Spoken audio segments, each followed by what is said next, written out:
Bismillahirrahmanirrahim. You are watching New Bismillah Academy and welcome back to our 10th series.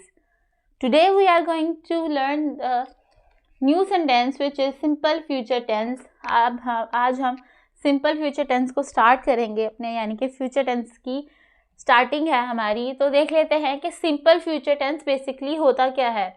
वो कह रहा है the simple future tense is used to, simple future tense use होता है किस लिए, to describe करने के लिए, बयान करने के लिए, एन एक्शन कोई भी हरकत, कोई भी काम, कोई भी एक्शन दैट विल हैपन जो हो रहा हो इन द फ्यूचर, यानी कि मुस्तकबिल में हो रहा हो, और अपकमिंग टाइम या फिर आने वाले वक्त में, यानी कि वो एक्शन, वो हरकत, वो काम जो आने वाले वक्त में या फिर मुस्तकबिल में होगा उसको हम कहेंगे सिंपल फ्यूचर टेंस, यानी कि वो टेंस हम यूज़ करेंगे फ्यूचर टेंसेस के लिए, आने वाले वक्त के काम के लिए.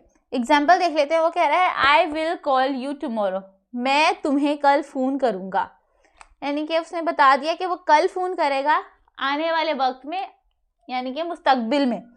तो हमने यूज़ किया I will call you tomorrow, मैं तुम्हें कल फ़ोन करूँगा. डिफरेंस देख लेते हैं विल एंड शेल के दरमियान. जैसा कि अभी आपने देखा, यहाँ हमने विल का हेल्पिंग वर्क यूज़ किया है, जबकि फ्यूचर टेंस में हम शेल का भी यूज़ करते होते हैं. तो वो कह रहा है डिफरेंस देख लेते हैं. पॉइंट्स है हमारे पास. यूजेज, विल का देख लेते हैं यूजेज क्या है. वो कह रहा है विल यूज़ होता है common in modern English. Modern English में विल का यूज़ जो है वो कॉमन है. शेल का यूज़ जो है वो लेस है और मोर फॉर्मल है.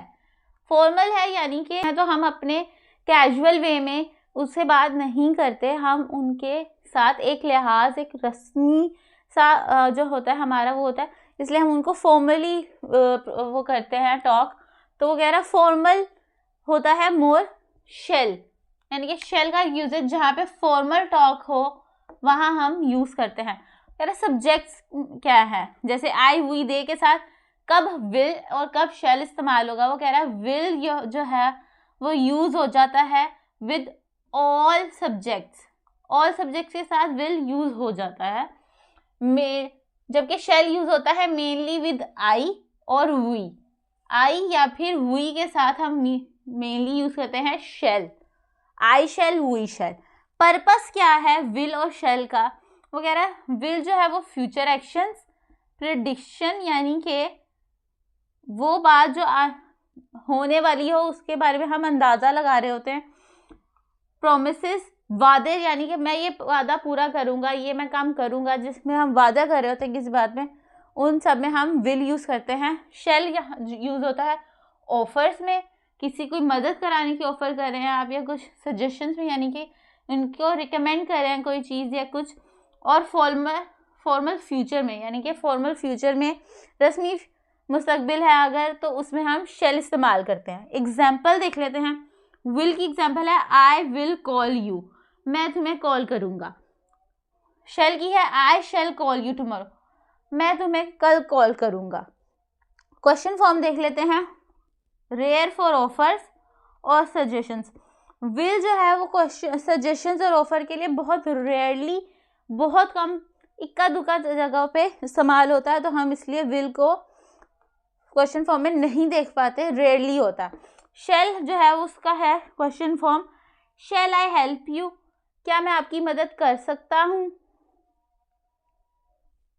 सो अब वो देख लेते हैं. ये था difference between will and shall. अब वो कह रहा है विल आपने यूज़ करना है कॉमन फ्यूचर टेंस के साथ यूज़ होता है विल. फिर शेल जो है हमारा यूज़ होता है फॉर्मल फ्यूचर के लिए और ऑफर्स के लिए. शेल वी सजेशंस के लिए इस्तेमाल होता है और शेल आई ऑफर्स के लिए. तो ये था हमारा छोटा सा इसका रैप अप. अब वो कह रहे हैं सेंटेंस स्ट्रक्चर क्या होता है फ्यूचर टेंस का. सब्जेक्ट आ जाता है हमारे पास, विल आ जाता है और शेल. विल के साथ जैसे कि हमने पढ़ा ऑल सब्जेक्ट जो हैं चल जाते हैं, जबकि शेल जो है मेनली यूज़ होता है आई और वी के सब्जेक्ट के साथ, और वर्ब की फर्स्ट फॉर्म आएगी. तो ये है हमारा सेंटेंस स्ट्रक्चर. एग्जाम्पल लिख लेते हैं. शी सब्जेक्ट है हमारे पास, विल यूज़ किया हमने अराइव, वर्ब की फर्स्ट फॉर्म आ गई हमारे पास सून. वो जल्दी पहुंच जाएगी या वो जल्दी आएगी। So that's it for the video. मिलते हैं आपसे नेक्स्ट वीडियो में नेक्स्ट टॉपिक के साथ। तब तक के लिए अल्लाह हाफिज़।